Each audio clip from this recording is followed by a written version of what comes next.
All right, welcome in everybody. It is Monday night. It's a little louder than normal. That's because I am live from Old Dominick Distillery, one of our sponsors, Daniel, one of the best bourbon distilleries in the country, 305 South Front Street in Memphis, Tennessee. You've tried it, man. What do you think? I mean, it's 150 years of just excellence. I mean, when you put that much work and time and effort and into a product, you are what I would call a master of the product. And that's, exactly what they put out, from bourbon to vodka, whiskey to gin, 150 years of distilling, spirits all across the globe. But the hometown's in Memphis, so it's nice to rep those guys and have a chance, in their backyard to go and experience and do live and have them as a sponsor.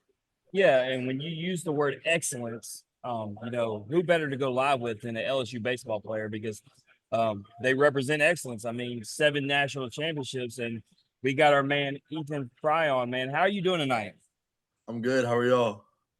Man, dude, always blessed. Me and Daniel talk about it. We love talking baseball, but when we get a guy like you, blue collar guy, representing where you're from, national champion, it just hits on another level. But we're excited to get your story. Like you said, we're live. It's a little bit different, but let's break the ice before we get into it. I actually want to talk about something that's not LSU for a second. I was at Globe Life Field this weekend to watch Hagen Smith, 17 strikeouts in 6 innings. When a guy's in that kind of groove, man, you're a catcher. You see this. Man, what is it like when you're behind the plate and your pitcher is in it like that? I mean, it's just like one of those moments you just let go, like if he's got something he likes to talk about, then let it go, but like I feel like that's just something you gotta let him stay in his groove and kind of just keep him rocking the way he is. What is your thought process? I'm not trying to get you to like talk negatively, but do you feel like just from your perspective, DVH, man, 17 strikeouts, he tied the record. Should he have let him go another batter, especially at 78 pitches? Go ahead and let him set a new record. I mean, I feel like it's so early in the season, like if I feel like they made the right choice right there. He's gonna have plenty of time and throughout this next season to try to set the record if he wants to, but I feel like it was kind of the right call. He might have been on a pitch count already past it. And this early in the season, health's all really that matters. Some of these games are kind of just getting the reps in and getting used to playing together as a team. And I feel like that probably was the right choice. Just like that, you became Daniel's boy. You gave the right, educated answer. I hated that answer. Let him get the record. And I'm about setting records through all that. But, you're right. At the end, it's about winning a national championship. It's not about holding a strikeout record. But I'm going to tell you, Ethan, man, I cover a lot of college baseball. I did the math just to tell people. I was there last year when Skeens, and Louder went head to head. Obviously, Ty Floyd shoved. Dude, this is as dominant as I've been to 184 college baseball games over the last 4 years. This is as good as it gets, man. I mean, he made it look easy, bro. Like, Yeah. I mean, and you're talking about an Oregon State lineup. It's a top 10 team. But taking it to another thing, we're playing college baseball survivor. I don't know how much you paid attention. I would have loved to have had you and multiple other guests in this thing. We drafted with active guests, so you weren't able to be in it. But I don't know how much you paid attention. But when you look at, we got guys like Tommy White, Luke Holman, LSU studs on there. But then you got guys like Nick Hertz, Drew Beam, Charlie Condon, Ethan Petrie. If you were going to pick somebody to win this thing, are you going with the homer pick? Are you picking a teammate? Or are you going to go with one of those other guys around the SEC, or even maybe a Nick Kurtz or a Chase Burns from the ACC? I mean, I've got to go with my teammates. I've spent so much time with those guys, a lot of blood and tears, and just heart put onto a field or in the cages with those guys. It's like I see what they put in, so I've got to rock with my guys. So are you going, this is, putting it pretty easy. I'm not putting you to it. You going pitcher or hitter? You are a hitter, but do you think one of the pitchers get it done or you think a hitter gets it done? I got to go hitter. All right. So that means he's saying, Daniel, we're hearing it right here. Pearson or Tommy White is taking this bad boy, which is which is one of Mhm. my guys and not one of your guys. Just to be clear, Tommy White is on the Chinook Cedary tribe. So y'all heard it here first from Ethan. We're taking it home. But moving on because Daniel's getting salty right now. There's no music in here, which makes me want to think if you were in here right now putting on music, what is the number one music or musician that you're vibing with right now, who would you put on? Oh, I've been on some co-Wetzel recently. You know, I like the way he goes about his business and like in the music space. And I feel like I've got a lot of his songs that I've been listening to recently. Daniel, we've had a lot of guests. I don't know that I've ever heard someone talk about the way somebody goes about their business. This tells me everything about Ethan. I said he was a blue collar guy. He's even talking about the way musicians go about their business. It I hits on a mean, different level. yeah. So, last question, then I'll let Daniel get into your story. You know, talking about what you might do right now. If you were going to turn on the TV to watch an athlete right now, could be any sport, professional level. Who's the must-watch athlete right now? Uh, Probably for me, it'd probably be Otani. I feel like it's really special what he's doing. You know, he's been up to triple digits pitching wise. I mean, he hit, I don't even remember how many homers last year. And then, like, with him having Tommy John to see how he bounces back from that. I actually have one of the spring training games on right now. So it's actually funny you brought that up. But mine would probably be Otani. Otani, that's a pretty good one. How do you think he's gonna come back? I mean, obviously he's amazing talent, generational talent, but he's coming across an injury that one is going to affect one half of what he can really do well. Obviously, I think he's going to start swinging the bat here soon, and I think he's going to be all right. But what do you expect from him? I mean, I kind of expect the same thing he's kind of been. You know, might start off rough a little bit in the beginning just because he is coming back from the injury. But I mean, these guys are pro athletes. Like they've got the best in the business, and I feel like a lot of that's going to help him come back to the success that he's had, and he's going to be right back to where he was, and he's going to be dominating. So when he's moving from American League to National League now, and he's with the Dodgers, obviously he's in the same area, but he's a different team. Does playing on a different team, or does that add any extra pressure to him to try to one, earn his contract that they're giving him, because they're giving him a shit ton of money, but Yeah. also like, hey, we're coming here with the expectation that like we've missed it a few years. We've gotten one, but we should have had more, but we're bringing you in to get more. I don't personally. I don't think that adds pressure to him.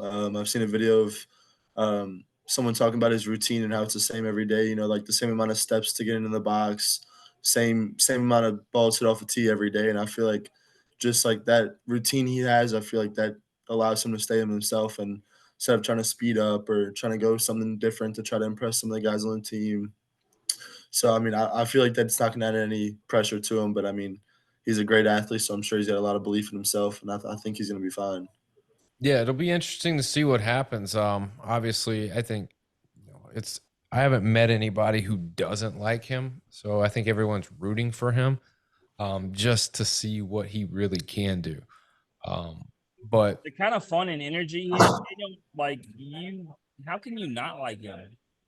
you, I just think if you don't like him, it's for a couple of reasons. One, you're just a hater of a certain team, Yeah. or two, the ability of big markets to be able to poach talent like that. I think Mm.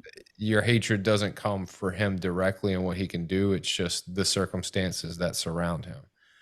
Um, but either way, he's amazing, and regardless of what people think, he's gonna be one of the best in baseball for a really long time. So, Yeah. um, but talking baseball, Ethan, we got to get to you, man. Let's start off. Let's go back in the day. Tell me about where you're from, where you grew up. So I was originally born in Mount Vernon, Illinois. It's kind of around the area where my parents met. My mom's from Chicago. My dad's from Minnesota. So I was born in Illinois. I only lived there for probably less than a year, and then I moved to Kansas. Had been there since till I was about five ish, and then I moved to Fort Polk, Louisiana, and I've been there for about 15 years. So it's been a little bit of traveling, but I think my sister had it a lot worse. So I'm pretty grateful for that. So a lot of bouncing around. What was the purpose, or what was the reason for all the bouncing around? My dad was in the military. He served 23 years, five with the Marines, and then 19 with the Army. So it's been a lot of, Army-based lifestyle, military child type thing has been a huge role in who I am and how my dad kind of raised me. Daniel, Unbelievable. That is I got to That's chime in that's a here. long time. Daniel, Yeah. I've seen a lot of men get recognized at LSU baseball for their accomplishments. This accolade list, Daniel, was so intimidating. It makes me not even want to do it this year. I messaged Ethan. I don't even want to do it, man. Like this when you talk about laying down your life for somebody, this guy has done it 10 times over. Yeah, so it's amazing. It is a definitely a storied career that he's had.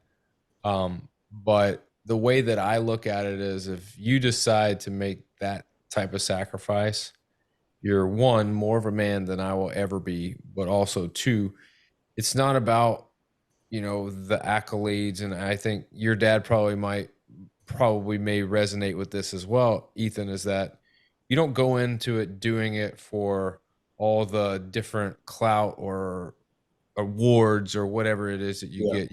You do it because there's a true love for your country and you want to help, you want to do something. And two, he's a total badass. So anybody that gets in the service in my eyes is a total badass. Way, way better of a man than I am. But thinking about, having a military career and him, having to move all over the place, it's really hard. And you mentioned it on your sister. How old is your sister? She is 29. She actually just turned 29. So older sister and her and you bouncing around, it seems like you found a way to be more adaptable. What was it about her that you think she had it harder? She had moved around more than I have. They spent some time in Texas too, along with some of the time we spent up north when I was first born, and then living in Kansas as well. Think they, I mean, she went to 4 or 5 different schools across from kindergarten to by the time she graduated high school. So I mean, that's like it's a lot of new friends you've got to meet, a lot of like new things you've got to learn about an area. Just kind of feeling a little bit left out because you don't really know anybody. You've been moving around so much. But I mean, she's the best sister I could ever ask for. She's unreal. So we got mom. So dad's not the only hero. Mom is a teacher, English teacher. She's still doing it. Yes, sir, she is. I mean, that is amazing. I tip my hat to anybody in the education field. So the two heroes in my book are, people who uh, are in service and those who teach and in education. Your parents are doing it both. So Yeah. um, when I think about like her being a teacher, was she ever your teacher, or did you ever go to the same school that she worked at? She's never been my teacher. I'll start off by saying that. But she originally started working on Fort Polk on one of the elementary schools there, and I had always attended Rose Pine, which is a public school. Um, but around my freshman year, she had moved to Rose Pine to try to, be closer with me, make all the games and stuff. But I never had the chance for her to teach me. So Is it harder being a student at a school that your mom works at, or is it just as difficult if she's not working there? I think there's pros and cons to all of it. Like a lot of the pros was like I got to see my mom every day. Uh, in between class, I'd go say what's up. Like grab a water from her classroom, or even just talk to her about how her day's going, how my day's going. But then I feel like the teachers hold a little bit higher of an expectations out of you, being a teacher's kid. Being inside the school at all times and kind of having the inside part to the book. Yeah, definitely. I mean, obviously, it paid off, because we'll talk about the whole dynamic of you and your evolution, but um, we have a lot of kids that listen to this show, and we do have military families. Jim has a network of people, and they have kids, and they're in the military, and they bounce around. So, um, what is some advice that you would give, younger athletes who are having to go through the same, maybe not struggles, but you know, going through moving from place to place and not really finding themselves, and then as soon as they start getting comfortable, now they got to pack up and move. What is some advice that you would give young athletes that are going through that? The thing that was big for me is just like remember why you play the game. Like you love the game. You've been playing it since you were like a young child, and you spend a lot of time working on it. And that's like one thing that kept me going, like through all the struggles, and it still keeps me going. Is Like I started playing this game because I love it. Like I still play this game because I love it. It's not easy practicing all day, all week, and then just continue to do it all year long and then going to summer ball. Like you've got to have a drive for it. So like just remember why you play it, and when you're not doing good or when you're struggling or things aren't going your way, like it's there's tomorrow, like there's another day coming.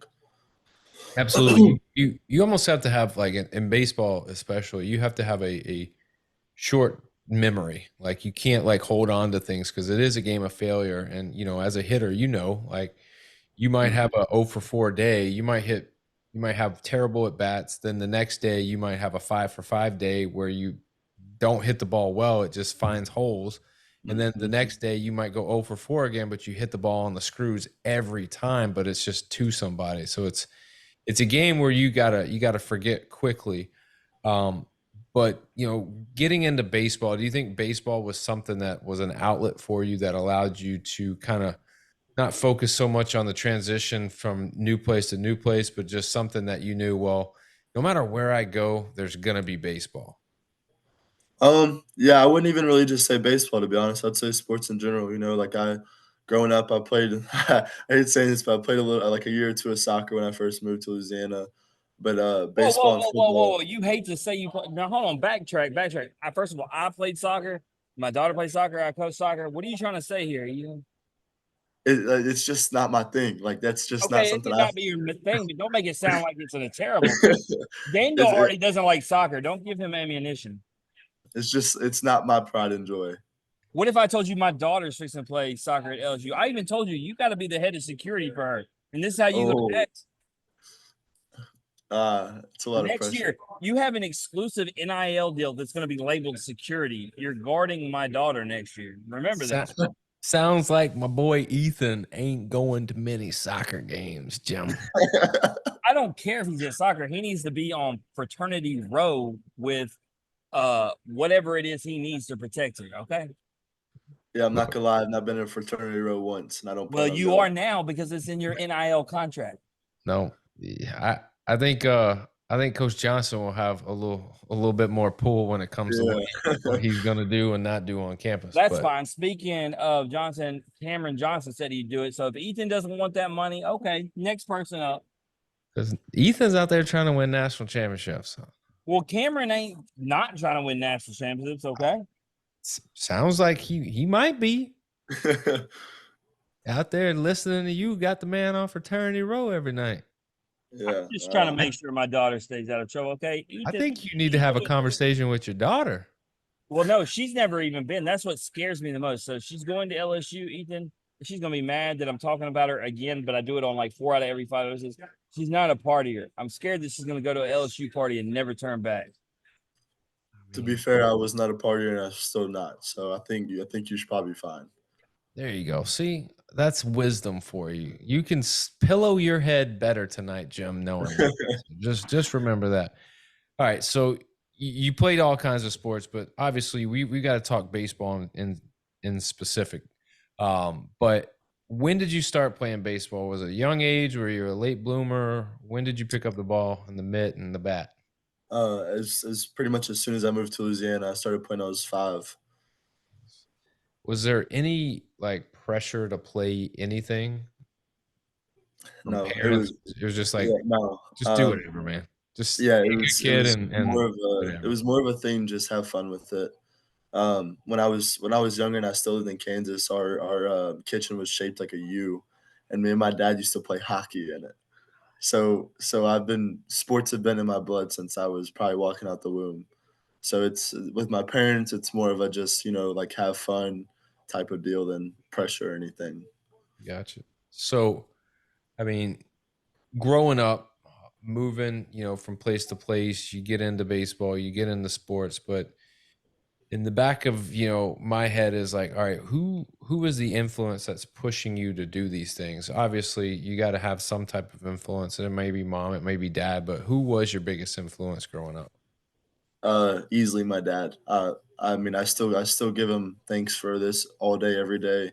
Even I'm about to turn 20, but I still thank him for forcing me to go hit off a tee when I was a little kid in the front yard, or throwing with him every day, or even going up to the little league fields and hitting and taking ground balls, and just kind of installing that like love for the game while working hard into me at such a young age. I think you know what's crazy, and the one thing, this is just a silly thing to think about, but with your dad, like, or most people with their dad, as they get older, there's no fear of their dad. But with your dad, I think you will always fear him. I just, Yeah. Well, funny you I've, bring that up, Daniel, because he talks about being 20, right? And we talk about how Tommy White's 20, looks like he's 35, right? Ethan's another guy that falls in that category, Daniel. Ethan looks like a grown man. Size, stature, age, everything. Like, if you told me Ethan was 20 and I didn't know anything about him, I'd tell you you're a liar, Daniel. dang. I mean, he looks like ain't gonna, you don't look, I don't want to look damn, wrestle with you look I don't damn want near to 30, I Ethan. don't I want ain't to gonna- wrestle with him, Daniel. No, not at all. I mean, his dad's probably told him some moves that, two-finger takedowns and stuff.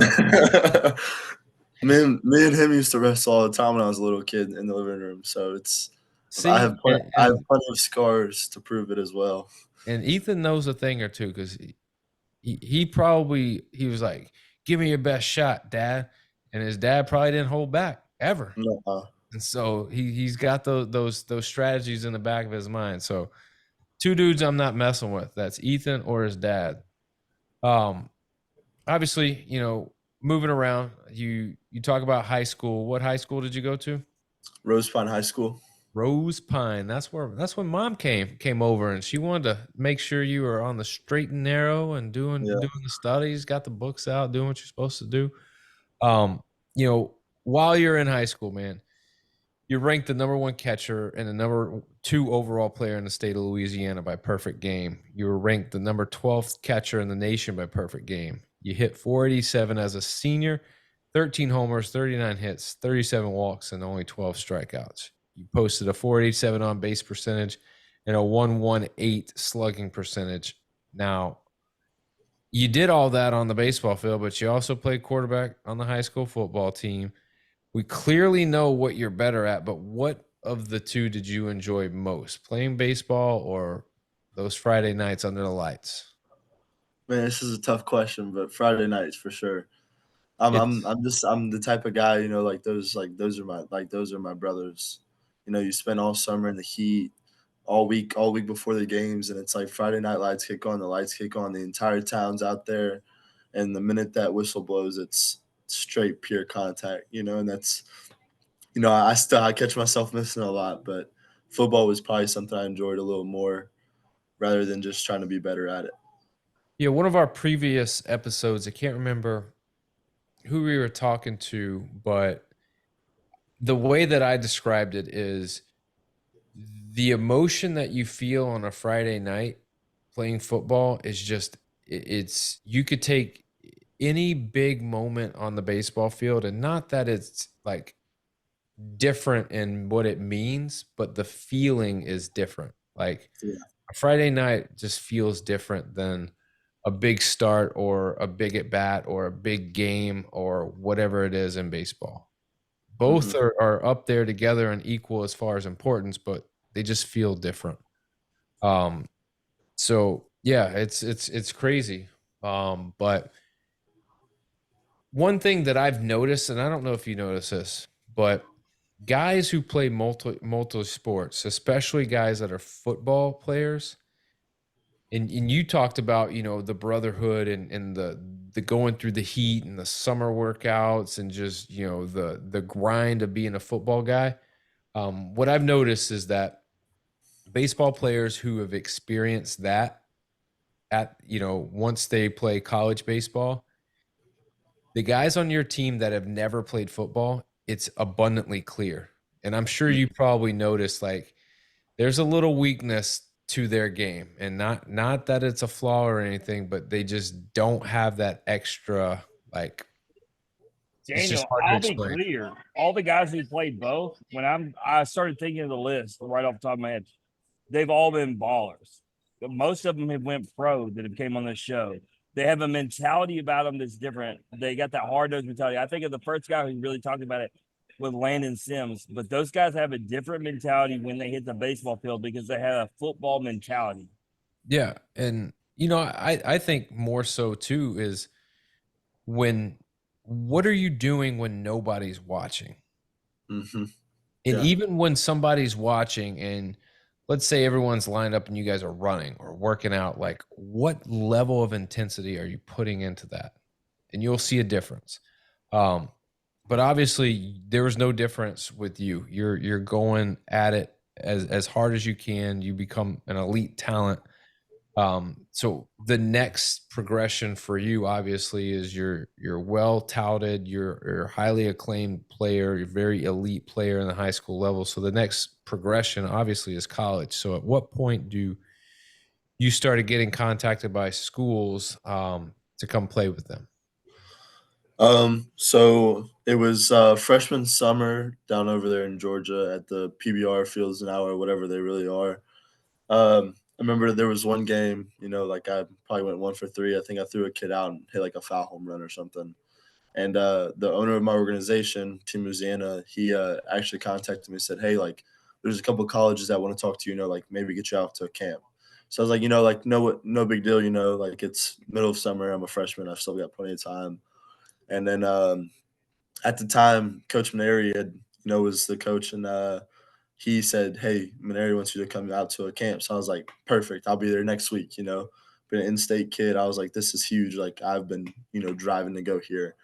Um, and I went to the camp, had a great time there, kind of talked with them a little bit, and I think the first week of my sophomore year of high school, I committed to them. Just because I mean, in-state kid, I knew they're blue collar. They represent a lot of excellence, and that's something I want to keep going. I don't want to just I didn't want to just stop that in high school. So it seems like, obviously when you commit somewhere as a sophomore, and I know like rules have changed, but like, you know, as recently as 3 or 4 years ago, like you had guys like even like eighth graders committing to schools, your verbal or whatever it is. But as a sophomore, like, well, I still got 2 more years of development left. Like Mhm. I'm gonna commit to this school now, but like, was there ever any fear where like I might change my mind? And that would be perfectly normal. Yeah. Periodically, there might have been, for a couple of days where I was like, am I sure I want to go here? But it wasn't something that I took in a serious thought. I will say that. Uh, deep down in my heart, I was completely 100% committed to trying to go into LSU. And even during the coaching change, I was still committed to staying in state, representing Louisiana. And that was like one thing that I found myself thinking about is like a lot of the guys, they would commit to somebody in eighth grade, ninth grade. And then by the time senior year comes, they've already committed and decommitted from 4 other schools. And I feel like that just shows how you are as a character. You can't stay committed to something. You're quick to jump the gun. And I feel like that's just not something that I wanted to represent. So outside of being a Louisiana kid and it being in the backyard, like what else was it? Was it just baseball or was it just the ability to be able to go home quickly? Was there any one thing other than, that's just where I wanted to go? Winning. I mean, they are elite at winning. I mean, they have 7 national championships. Like, I think our theme last year and this year is the powerhouse. Like, that's without a doubt. Like, there's not another college program that has the history of winning like LSU does. I've asked that question numerous ways to probably 300 plus athletes, and you basically gave the best answer anyone has ever said, and it's probably the most truthful answer is, outside of the school that you chose, why did you go there? And you simply said winning. And to be honest, like I think if you broke it down to everyone, I think that's what it's about. When you go to a school, like you go there because you have the ability to play and win. Mhm. Well, and that's why And I titled the episode Firm Foundation, Daniel. We talked about his dad, we talked about his mom. The kid's head on his shoulders is just built different. He was raised in a certain way that he knows what he wants in life. He knows how to get it.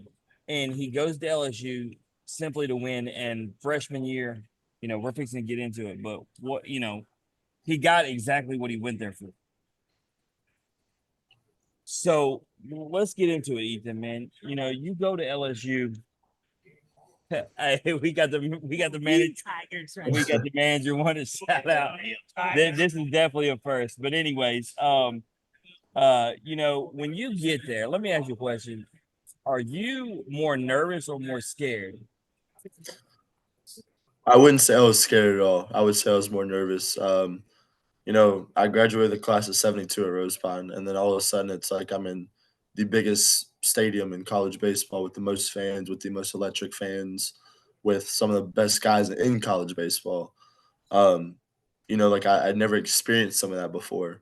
I wasn't able to go to all the big showcases during the summers or any of the big events during the fall because of football. And I was just unsure, you know, it was like one of those things where it's like you're just taking a step without knowing what's next. And Yeah, I was completely bought into it. yeah, and it's not that same for everybody because I'll tell you, our first LSU Tiger was Cade Beloso almost 4 years ago now. And Ethan, he was scared to death. He told us, you know, and so everybody has a different mentality, a different, you know, DNA about themselves, and that's why I like to ask that question. You know, you come in with a different way, but obviously you're not scared. But you know, you said you come in to win, and you know, obviously we know what's going to happen. But let's get into what happens before. You know, you played in 19 games. You know, obviously limited playing time, but it's all about what you learn in that first year. You know, some guys redshirt, some guys get limited playing time. You know, some guys play a lot. But for you, in 19 games of playing experience, what were you able to take from your freshman year to make you a better baseball player for the future? I might sound crazy saying this, but I learned more when I wasn't playing than when I was playing. I mean, and you know, there's always that kid that walks in, but everyone was the best kid on their high school baseball team. Like that's a given. And I mean, at first I was like upset, you know, like, oh, I'm not playing. Like, what do I need to do different? But then, like, when I step back and look at it, I mean, we had the number 1 and 2 pick on our team. I was like, instead of being upset about how I'm not playing or my situation, I mean, like, I can learn something every day from these guys, whether it was Paul, whether it was Dylan or Joe Bear or Dugas or Beloso. And I just kept thinking about it that way. And I mean, like those guys gave me so many talents or, you know, keys I can take away from on the baseball field or off the baseball field or how I handle myself, what I need to think about, how I need to go about what I need to go about. And that was the biggest thing for me. And like even when I see him, you know, like it still reminds me of those moments. Daniel, he says we'll think he's crazy, but man, based upon what we've gotten, we've interviewed almost 300 college baseball players. Would you not almost say like every guy should like redshirt their freshman year because they have said exactly what Ethan said? They learned a lot more just watching the game, taking it all in, joining in the weight room program, all the things that come with college baseball, right? Yeah, I mean, the the harsh reality is you can't afford to step back because everyone's continuing to move forward. COVID, you know, allowed everybody at the same time to take a step back. Um, Mm. you know, unfortunately, when you redshirt, like you get to practice, unless it's a medical, you get to practice, you get to do certain things with the team so you can kind of stay up to speed. But yeah, like being able to slow the game down and just observe, and especially observe just not jabronis out there, but like high elite level players like you were mentioning, that makes a big difference. It really does. And I think Daniel, when we talk about this, and Ethan, you know, to tell you, most people are surprised that I never played baseball in my life with how much knowledge I have and what I put out there. And the reason it's relevant to what we're talking about is, Daniel, what is it? Watching constantly. I'm watching at the high school level, I'm watching at the college level, I'm watching at the pro level. And when you slow it down and you break it down, yes, I didn't play, but I'm able to see things and I'm able to understand things. And I think that's what these guys are getting to do, man. Ethan, an elite player, coming in, watching, learning, and especially this is what I wanted to get to. Ethan comes to the deepest and best catching core in college baseball. It's not even debatable. No one better bring it to me after they hear this episode. Okay, he's got three guys with him that are elite level. So I ask you, Ethan, when you come in and you have Neil, you have Malazzo, and you obviously have Travinsky with you. You know, what is it like learning from them, working with them every single day? Um, I mean, in my opinion, it was great. You know, like I had a lot of guys who had a lot better opportunities than I did growing up, and what was like around you. So like the way I just went about it was like, what can I take from these guys every day? Like even if it's 1%, like that's one of the things that Coach Johnson's huge on is like mastering the craft of 10,000 hours. Like you have to spend 10,000 hours on something to be a master of it. And that's just the way I thought about it is like, if I can get 1% better every day, sooner or later, I'm going to be at the top of the mountain. And that's just the way I've thought about it ever since I've gotten here. And I think it speaks to your loyalty.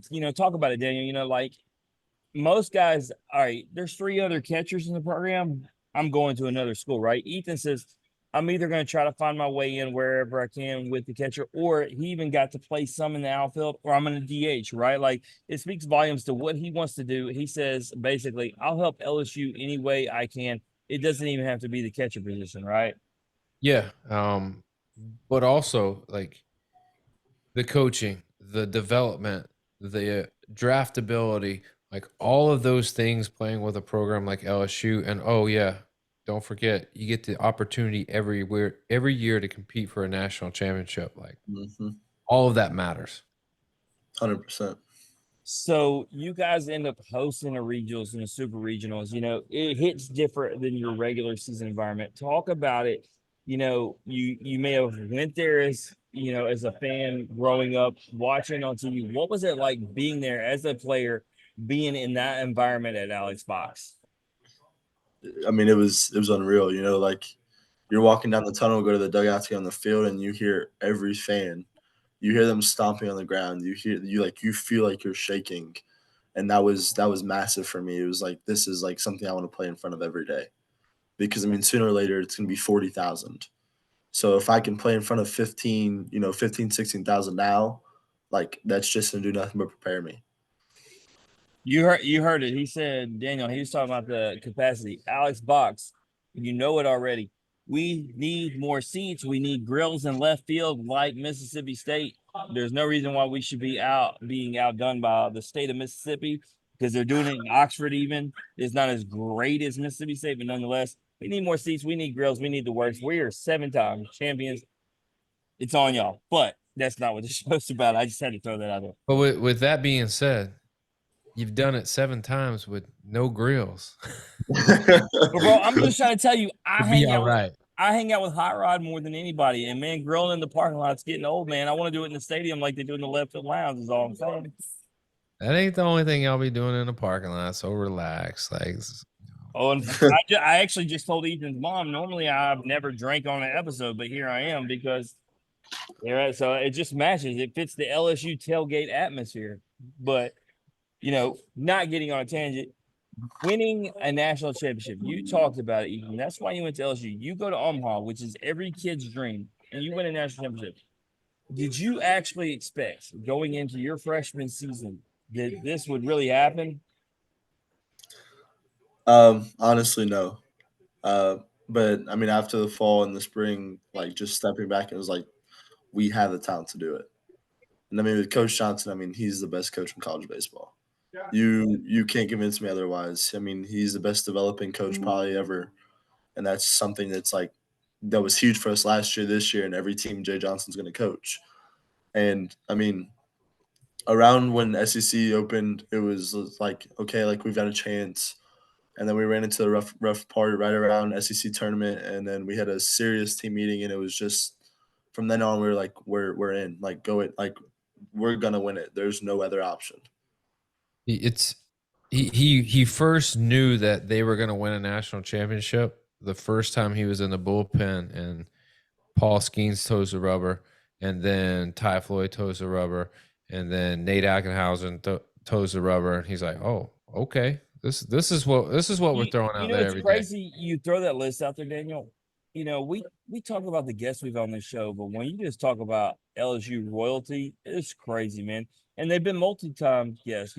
Ty and Paul come on for pros and Joes too. Feel blessed, man. When we talk about what we've done on the show, and especially LSU, to have those guys come on both preseason before last year and then come on afterwards to talk about it. And I'm hoping we do the same thing with Ethan. Obviously, he wasn't before the season, we got him 2 weeks into the season. But man, the goal is to have Ethan on afterward, and let's do this again. Let's talk about how we did it before and after. And so getting into that, I go watch you guys this fall, Ethan. You looked great. The whole team looked great. Everybody had question marks. So many guys leaving, but you did hit the transfer portal well. But I wasn't even focused on that as much as the guys like you that were returning. So you have a great fall, man. How did you feel coming into this season? I mean, I felt great. Like I felt like I was prepared, and that's like one thing Coach Johnson's huge about is like preparation. Preparation can either be your best friend or your worst enemy. I mean, once you step in the box for a game, I mean, I'm not thinking about how I swing or my mechanics. It's how I prepared to be there, and that was just I felt great. I felt like I prepared enough. Even after the spring when we played a couple under squads, I felt like I was ready to go and just kind of do whatever the team asked me to do. Yeah, and you talk about ask you what you do. You're obviously fighting for DH position. You will get anywhere on the field. Catcher is probably going to be really hard to get into. It was actually funny. Your mom posted for National Catchers Day.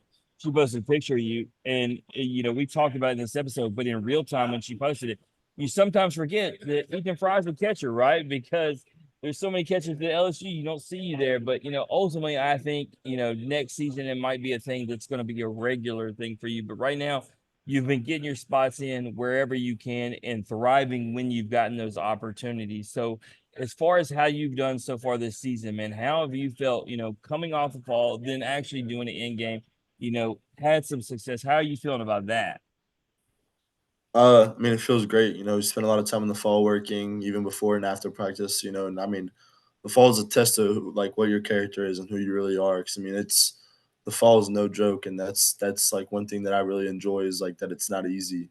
Because I feel like that helps build character. But I mean, now that we're in the middle of the season, I like it. It's almost rewarding, but then it's like we still can't just be worried about the rewards and how we've done so far. Because I mean, we have 50 more games to play, and like that's one thing Coach Johnson is always talking about is like it's a 50 something game playoff. Like every day you're fighting for your chance to keep playing, and that's one way like I keep thinking about it. And like even if I have a bad day yesterday, I'm worried about today. Yeah, no, you got to have a short memory when it comes to baseball. But Daniel, let me tell you, these cats from Stony Brook, they beat LSU, which I thought was a good thing, man. If you look at, we talked about it, Daniel. Every team in the top 10 at this point basically is taking a loss, right? And I told you when LSU lost, it was good because everybody else had lost before them. I said sometimes you need that. This is a humbling sport. But Stony Brook didn't just beat LSU. They decided they were going to do a get the gap video, Daniel, which you don't poke the bear. You just No, don't, Daniel. And these dudes, they come out and beat the hell out of them. You got Tommy White right in the first inning, Daniel, clowning, doing the get the gap. You got Bear Jones, you got Ethan, you got everybody. Ethan, man. I mean, the last thing they want to do is give LSU bulletin board material. Talk about how they did that, and then y'all just went out there and put it on them. I mean all I gotta say is come and goes and comes around quick. I mean if you gotta at least act like you've been there before. This like we're so old playing baseball. You win and you lose. Like it's just how it is. But I mean, the last thing you got to do is try to celebrate after one win. And I feel like I that's. I mean, mean, as soon as we saw it, it was like, oh, these guys are done for. Like they're gonna want to wish they left early before they play us. yeah, that's I think everyone knows you're going to lose games in a baseball season that to teams that you shouldn't lose to. It's part of the game, and you're gonna win some that you probably didn't play well enough to win, and you're gonna figure out a way to do it. And you're gonna lose some that you're gonna get hammered, and it's just a bad game all around. But you're gonna win many ways. You're gonna lose many ways. You're gonna win to all kinds of teams, and you're gonna lose to all kinds of teams. But it's how those teams or you respond to winning and losing that really is Hmm. what makes the difference. Especially you get a Stony Brook coming in there acting a damn fool like like they won the World Series. But the reality is, man, is that Ethan probably as well as I do, when you win it, you are the target. So you are everybody's World Series, especially these midweek games and especially these non-conference opponents that are coming to the box. Like they're coming with a little chip, with a little fire. So But Daniel, you got to play them again. You don't piss them off. Do it after you leave. You got to play them again. Don't piss them off. I mean, it's I think that's what makes baseball fun. I mean, Yeah. But Funny here's the part is they deleted was that it was TikTok. it incredibly they deleted. stupid? Hold on, Daniel. They deleted it. As soon as we finished that game, we went back to the locker room to look, and it had already been deleted. That's cowardice, man. No, leave it up there. You did it. Everybody knows it. Hey, Yeah. Daniel, here's the thing. When we look at those games that all the top teams have lost, they all lost to a massively inferior opponent. It's going to happen. We talk about it nonstop. You can't talk about it enough. Baseball is a humbling game, and anybody can win on any given day. You have a bad day, they have a good day. I mean, you look at Stony Brook, that team has got no business beating LSU, but it happened. You look at James Madison, they got no business beating Arkansas. You can go down the list. It just happens. Wake Forest, man. I was like, what the hell? And so it needs to happen. I was glad it happened to LSU. It's a wake-up call. It says, hey, man, you're not invincible. But ultimately, y'all got to get ready for what's on deck. And I tell you, Ethan, man, y'all played a lot of series this start of this year that haven't been, hey, you play a 3-game set with teams. You've played multiple teams in multiple weekends, and it's no different. You start with a midweek at Rice, but then you got Texas, ULL, and Texas State. Obviously, you got Lafayette, who loves to try to do anything they can to beat y'all. They want superiority in the state. You got Texas, who I think is kind of a rivalry. You look at last week, they did a midweek with y'all. You were there. Sellout crowd, massive. And then Texas State, who's a great team. So, you got to get yourself focused, man. Talk about how important this 4-game stretch is where, man, you're playing 4 different teams, all across that area. And, man, it's really a good test. I mean, back to what Coach Johnson teaches us, it's like you're playing a faceless opponent. It doesn't really matter who you're playing. You're just showing up to play baseball. Like, we're facing the ball, not Texas or UL or Texas Tech or Louisiana Tech or any team in the country. It's like every day we're showing up to play the same game we've been playing. Yeah, no doubt. So this is the last question I got for you, man, and I'll let Daniel play a game of this or that. You've played very well to start the season. I think the team, man, they're starting to come around hitting. It was a big question mark. Y'all lost so many guys in the batting order, and you can't deny it, right? You talk about Dylan Cruz and Dugas and Joe Bear and Beloso, and you go on all day. But man, I really feel like guys like you and obviously Bear Jones is hitting it, and obviously you got leaders, right? Like Travinsky and Pearson. I really feel like this lineup is really starting to find their footing, man. How do you feel about where this lineup is, going forward? I mean, I feel great about it. If every day, every game we play, is coming true to like finding out our identity. Because I mean, we're not the same identity as we were last year. I mean, like you just said, we don't have the same guys in the lineup, so we kind of got to start to piece some of the things together again and try to find out who we are as a team and where we all kind of fit in. And I feel like that's just like one thing that's going to come as more games we play. Is some guys are going to start finding out what they need to do to help the team win. And I mean, at the end of the day, that's almost all that matters. Is what someone can do to try to help the guys win every day. Well, you talked about finding, your identity as a team, Ethan. It's time to find your identity off the field. So we're gonna move into our game, this or that. It's very simple. You don't have an option of whether you're playing or not. You're gonna play because everyone plays. All right. So here are I the mean, I rules. guess I'll play. Yeah, you're gonna play, bro. You got this. So the rules are simple. I give you 2 options. You choose one option or the other. Can't say both. Can't say neither. It's very easy. Very simple. Think you can do it? I think so. I think so. I think we're confident in this. All right, Jim. This or that. Who's it brought to you by? Canucks Cedary, 8 flavors mild to wild. But my son was making some graphics this weekend. I sent it to you. I don't know if it's 8 flavors or 37 flavors at this point. I mean, we are changing the seed game. 8 flavors have turned into 600 very quickly. And tonight is no exception. Ethan, I've been doing a taste test of all the seeds. I've done all 8 flavors individually. Now I'm on to mixing and matching seeds to see if I can get a new flavor profile, new flavor combo that just sweeps across the nation. And Daniel, I'll tell you, the smoking toast, you gave it a 9.0. Everyone that I've asked I think maybe one person wasn't feeling it the way you were. I think the other 7, I think you gave it a solid rating, and I think you started something. I think Chinook at some point, I don't know if they put it in the same bag, that they're good just selling it individually, but I almost feel like you have to do it because I feel like smoking toast needs to be on the bag. And I almost feel like you need to have a baseball player on there. I mean, an Ethan Fry of sorts, you know what I mean? Maybe a 2-player bag, since it's Ooh, smoke and toast, you get a pitcher and then somebody who's hitting dingers. let's go. Good idea. I've Well, actually never had those seeds before. Being honest, Whoa, whoa, whoa. buddy, They're in the LSU buddy. dugout. How have you not? I don't know. I'm not a big Okay. seeds guy while I play. You Griffin gonna Harris. learn tonight, Ethan. No, hold on, Daniel. I'm calling out specific players, and then I'm gonna send them this link. Griffin Herring, Gavin Gidry. You're in freaking trouble with me. Man, I've sent y'all boxes on boxes, and you ain't gave this man no seeds. Wait till I get to the box.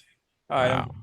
Not sharing. Well, tonight, the 2 flavors that we're working with, we went through Smokehouse Barbecue with all the flavors, and now we're on to Hatch Chile.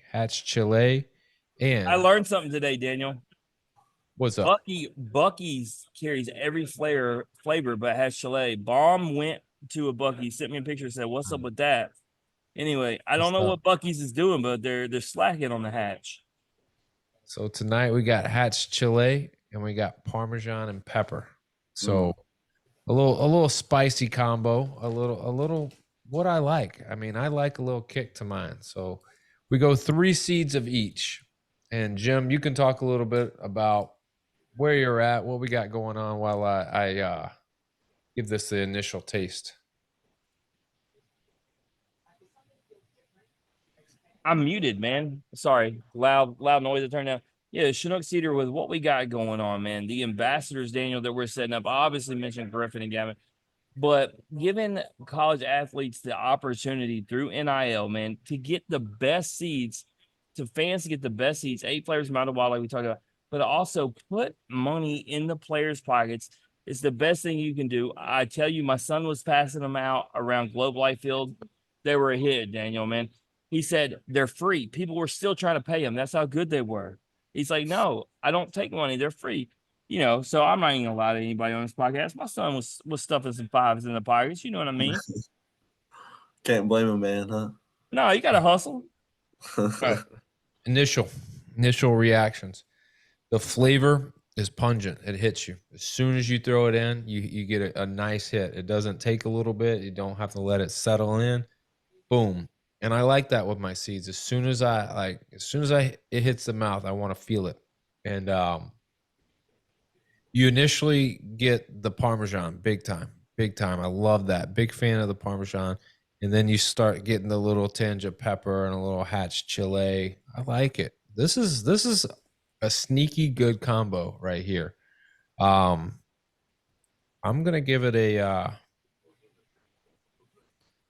8-8. 8-8.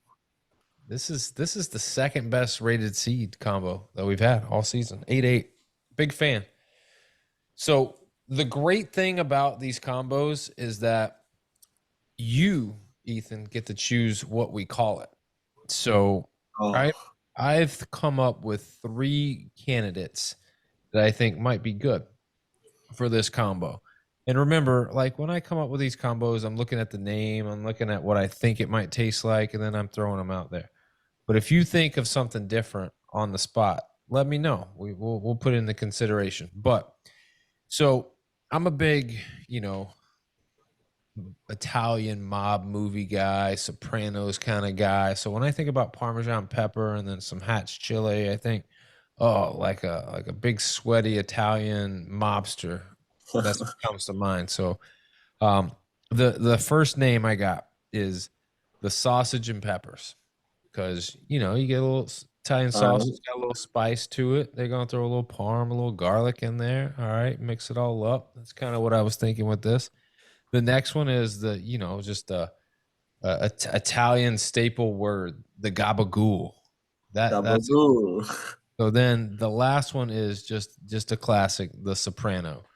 Obviously I was thinking like the Godfather or, stuff like that. But I narrowed it down to those 3, the sausage and peppers, the gabagool, and the Soprano. So I'll ask you, Ethan, of those 3, is there one that you're leaning towards that you like the most, or is there something totally different that you would like to call this? It's between Sopranos and the Gabagoo. All I'm right. thinking Sopranos. This is kind of my like when you said it last. I was like, all right, that's something I want to hear. But I feel like sausage and peppers is out. You gotta just cross it out now. You know, All right. it's No sausage and peppers. I'm good with that because I like the other two. I like the gabagool and the soprano the best. I will yeah. agree with you. So got to narrow it Uh, down to one. What's it going to be? I'm thinking Sopranos. All right, there it is, everybody. You throw hatch chile, parmesan and pepper, throw it in, mix it up, and you get the Sopranos right there. Ethan, great job, man. Put Now my we can name play on our it. game. Now the bills have been paid. We've done our thing. Now we can move on to our game. Good So thing you paid the bills, man. I'm going broke. let's go. All right. First question: chicken, beef, or steak tacos? Steak tacos every day. Yeah, I mean that's the only answer. Anytime you have a little carne asada action, everybody's gonna go with that for sure. I'm a red meat type of guy. No, definitely. So the next question. This is a question that is just taken over, and I thought this was just the silliest question, but boy was I wrong. Everyone loves this question. Which one is your go-to? Liquid soap or bar soap? There was a time in my life I was a bar soap, but I'm more a liquid soap now. I don't like the idea of the bar soap. I feel like it's leaving all the dirt in my body on the bar, and I'm just not a fan of that. It's interesting that you would feel that way because liquid soap only cleans about 50% of the body. Do you know that? I didn't know that. I I'm don't know if I'm lying. a change. I'm lying, but I get everybody I to was about believe to I'm lying. say. I was about to say that. I don't think that makes sense. Bro, hey, Daniel, I did that to Carlin Pickens from Tennessee softball. Man, she seemed floored by it. And then I was like, I'm just kidding. And she was like, oh, thank God I was going to start using bar soap. I'm I'm I'm kind of questioning what you were saying about bar soap though, Ethan. Is you get your germs and your funk all over the bar, but it's soap. It's self How is cleansing. that? How is that possible? Yeah, but I mean, I don't know. I just feel Soap that way. cleans the germs, so no matter what, like it's supposed to be clean, right? The only good argument I heard, Daniel, was when you share soap with another individual. So they're putting it on their body, and so are you. That's the only argument that I can Yeah, agree with people. But it's soap. It's that's clean. fair. Like it's But a it cleanse. is still weird. It depends. Like if it's it's your wife, it's one thing. But like if it's your roommate, like so Ethan's staying with the boys, like I don't know that I want to. I don't care how good it. I'm not. If I had a bar soap, I'm not sharing. I'm sorry. See what I'm I'm not saying? sharing. He's Yeah, like, hey, Alex Milazzo, man, you're so I ain't doing it. better break it in half, Alex. All right, purple uniforms or gold uniforms? This is a little bit of a harder one. Um, Probably gold. I like the idea behind it. I like So, the so history Ethan, here was behind the it. interesting thing last year because gold is always the better, in my opinion.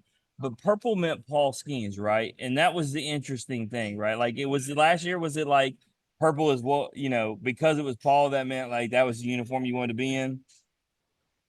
Nah, I really didn't even think about it that way. To be honest, I never thought about it that way. Shoot, I, li- I I like would. I like the purple. I feel like the purple is like my favorite color. But I mean, when we got to Omaha, there was a point where we just kept wearing gold because I mean, there was like we didn't lose in it, and the history behind it. It's called championship goals for a reason. I mean, What if you? that says enough about it. What if there was a championship black with purple and gold? Some of us have been talking about that. Like, can we get a black jersey? But it's like I don't think we could. I don't think you can. And I had Daniel put that in there for a reason because I think black would look spectacular. All teams that do the black for the most part look good. But the LSU loyalists, the old school people, would literally revoke all their money that they invest Mhm. if y'all went away from the traditional colors. I think Louisiana would have a crisis, a shutdown. You would. It'd be It'd be anarchy. COVID all over again. That's just silly. No, Daniel, it's the reason why Mississippi State went away from the all blacks, man. When you have baseball purists, they do not want black as one of their uniforms, man. Man. I think it looks sick, to be honest. It does. Like ECU is our colors, right? ECU has that black uniform and it looks fantastic. Hmm Maybe one day. Would you rather go to a costume party or a pool party? Pool party. I love swimming. I love Pool being in the party. water. Daniel, Yeah. speaking of, I found the costume party picture of the Wake Forest guys as Teletubbies. It's terrible. They better hope they win a national championship to clear their name Of because course, it's terrible. there's no excuse for four young men dressing as that. I just can't clear it. It's kind of clever. You got to be honest. No, it's not. It's- Chase Burns can throw 100 all day. You can't wear the purple Teletubby. Yeah, but when you dress up for a costume party, ain't no one take it serious. I mean, that's the funny part about it. So I what don't are know. you? I'm not What saying are I you being? condone it. What are you being? I'm You not going saying to? I condone it. All I'm right, not saying I condone it. costume party tomorrow, Ethan. What are you? I don't know. I dressed up as Joe Dirt a couple years ago. Joe Dirt. That's classic though. That's why Yeah, everybody but- names you Joe Dirt. All right. Oh. Who hits better bombs? Braden Jobert or Cade Beloso? Mm. Beloso. Cajun Man, that's Bambino. it. I am tired of the disrespect. So far, all LSU guys, none of them picked my favorite player ever, Braden Jobert, who has the sweetest swing to win anything. That's why it was a tough. That was why it was a tough choice. I love that Joe loud? Bear's swing. What about Dylan Cruz or Tommy White? Dylan. All right. What I about feel like all of his hits are just it's like watching the same thing over and over again. It's beautiful. Cade or Dylan? Dylan. Easy.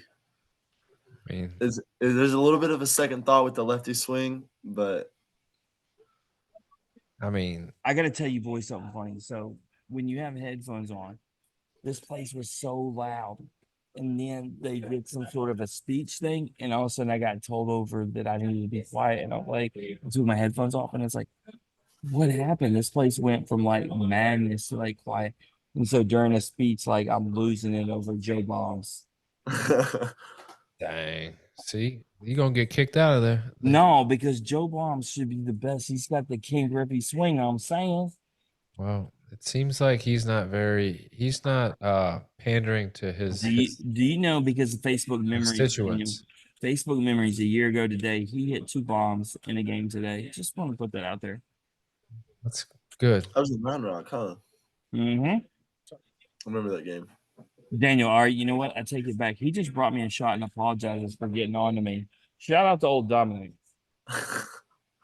Old Dominick Distillery giving Jim shots and beers. It's a bad idea. Shout out to Uber who's taking me home. There you go. Always, we don't condone underage drinking, and we only want you to drink responsibly. So make sure you call up your Uber, you call up your Lyft, you call up your girlfriend, your boyfriend, whoever. Go pick you up. Don't get behind the wheel. Lost in a jungle or trapped in a haunted house? Lost in a jungle. I know I can find my way out at least. Daniel, did you listen to the Carlin Pickens episode yet? Yes. And Finally, she was smart and said, "Bring me to the haunted house. I ain't trying to be in that jungle." nope. There's too many things that hunt at night in the jungle. I spent too many hours in the woods. Like that's just. Ethan, Mike the Tiger is not in a cage there, bro. I'm I gonna don't think tell. Mike Tyson's leaving.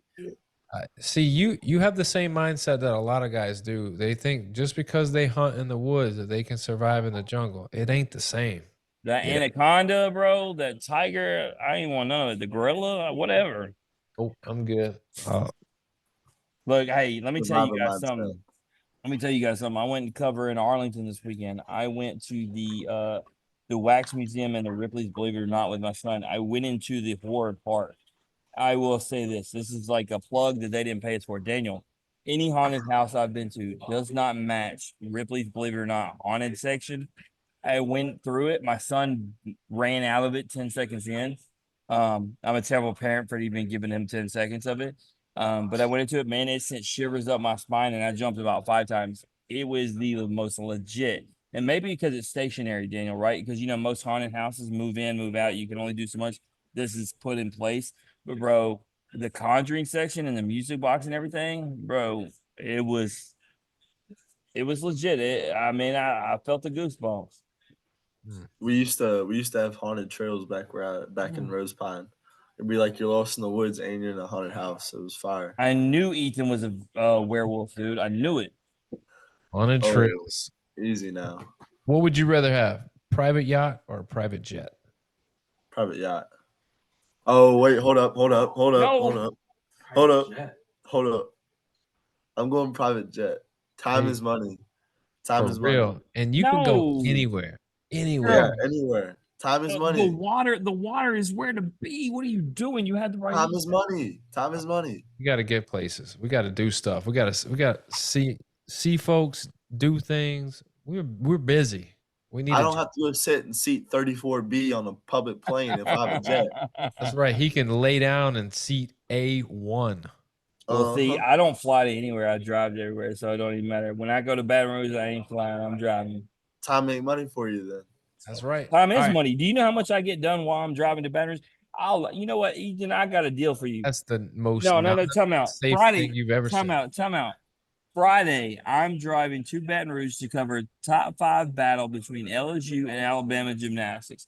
Ethan, I got a deal for you. While I'm driving, I'm challenging myself. Daniel, you down for this challenge? I'll get 3 NIL deals done while driving. You want to bet me? That's just not safe. You don't want 3 NIL deals? I do, mean, but No, not I you. don't Him. want them more than your safety. I multitask. I'm elite. Oh, come on. Anyways, last question, Ethan. This is the money question. All right.